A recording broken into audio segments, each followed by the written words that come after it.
Hey YouTubers, it's Charlie. So Gotham is back. This is going to be my episode 1 video. And if you watch Gotham 1, you could think of that as like Batman Year 1. Think of Season 2 as like The Long Halloween.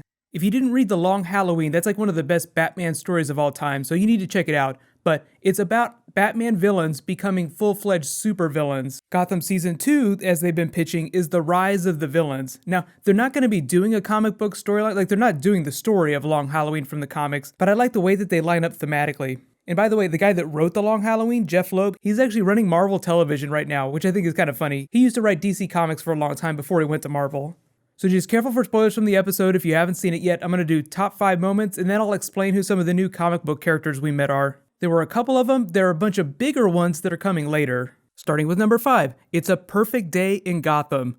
So the funny thing is if you just watch the Walking Dead video that I just posted, Fear the Walking Dead episode 4 also open with that exact same song, which is just hilarious. AMC, Fox, 2 completely different networks.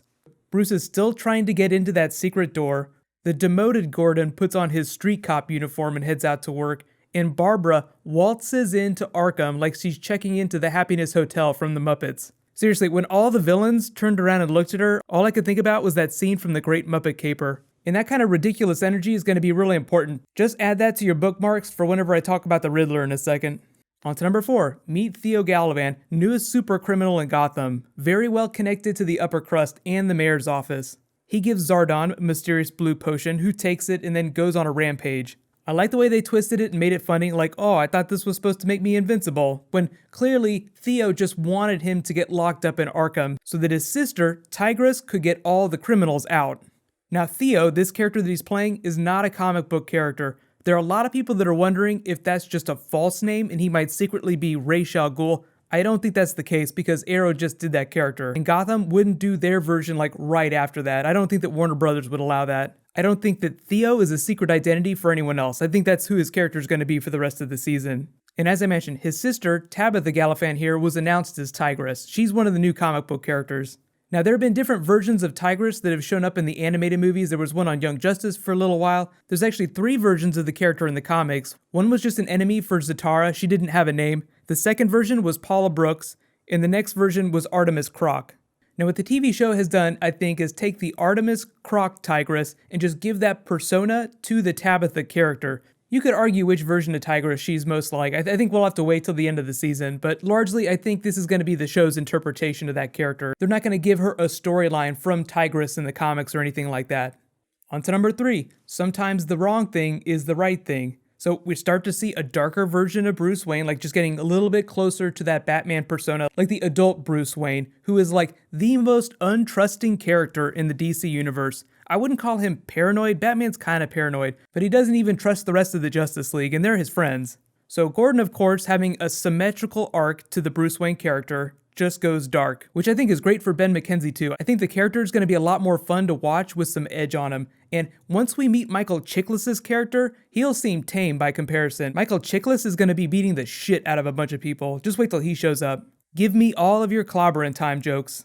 So of course Gordon makes a deal with the devil, and after some hemming and hawing, he goes to get Penguin's money, and ends up killing the mobster that he was trying to get the money from. Just like the worst possible scenario.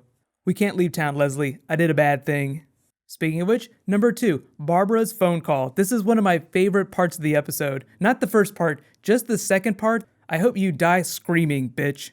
Their scenes are going to be so much fun. I feel like when they try to be serious about stuff like that, that's when it's not fun. Like when they just embrace the craziness and just like, okay, let's make this as ridiculous as possible. That's when it's fun. And just to connect that to what's going on with the Riddler this year. So we saw him earlier in the episode. It seems like he has split personalities, and that's how his Riddler persona is going to emerge. But this is actually what the actor said. This other guy we're seeing here in the mirror, not going away anytime soon. And I was really relieved when he said that this is not going to be the Riddler, like this alternate persona. The Riddler himself doesn't have an alternate personality, like he just is the way he is. So we're going to have to wait and see where this alternate personality thing goes, but I think they're just using it as a way of thematically showing that all the characters' craziness is just getting turned way, way up. Like someone has the crazy knob and they're just cranking it to 11. And finally, onto my number 1 WTF moment. All of Gotham is burdened with glorious purpose. All the heroes, all the villains. Gonna be way more hardcore this year. That means way crazier villains and way darker heroes, which is where we get to Gotham's version of Long Halloween. Theo here puts together his supervillain team. Roman Sionis ends up being the red shirt. Now, you could think of him as Black Mask, but he's just listed as the Mask in the credits. Technically, I think it's his son in the comics that ends up being the true Black Mask. This big guy that Barbara gets to protect her, he's Amygdala from the comics. And this character here is named Robert Greenwood, but I don't think he's someone from the comics. He's supposed to be a cannibal though, so he'll be like one of the crazier people in this crew. I didn't really mention Jerome, but you guys know all about Jerome. You met him last year. He's kind of like the show's version of the Joker. Just one iteration of the Joker. Maybe not the true Joker, but the first one that they're going with. Someone else could come along later and take the mantle. One other really high moment that I didn't mention is when Zsasz and Penguin go to the commissioner's house to get him out of the way. Zsasz holds that guard's head up and just plays with a little. I laughed so hard. Yes, it is ridiculous, but it's supposed to be ridiculous. Like, it's very self-aware that it's being silly. So just think about the dichotomy between the cop drama elements of the show and like the crazy villain elements. Like whenever the villains are on screen, they get their own special music that just sounds kind of funny and weird. And during the Gordon cop drama stuff, it just sounds a little bit more normal. So as things continue to spiral out of control, what I'm really interested to see is if some of the normal characters, or the characters you could consider as being normal, start getting crazy music in their scenes. Like Bruce here, for instance, when he tried to smash that panel, it was almost like he started to go crazy. I don't think they went far enough. Like Alfred made the joke about building the bomb. I was kind of hoping that Bruce would start yanking at his hair, like go really, really crazy. It's just a way for the show to tell you that all the characters are losing their minds, the heroes and the villains. Like that's going to be a big thing this season. Here's a big question for you guys. How do you feel about the two separate tones of this show? Like it's a show with dual identities. You have the cop drama, then you have like the crazy villain comic book stuff. How do you like the way the episodes and the story bounce back and forth between those two things? I do think it's interesting. I think it's going to make the writing a little bit harder, so we'll have to see how the episodes end up turning out.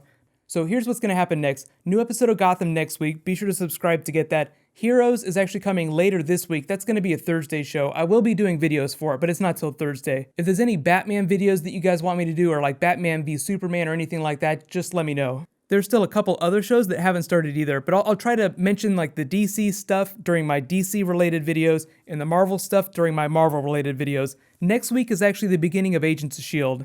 So while you guys wait for all that stuff to drop, you can click here for the latest trailer for The Flash and Arrow, and you can click here for all my other Batman v Superman DC videos. Thank you so much for watching, everybody. Let's high five. I'll see you guys tomorrow.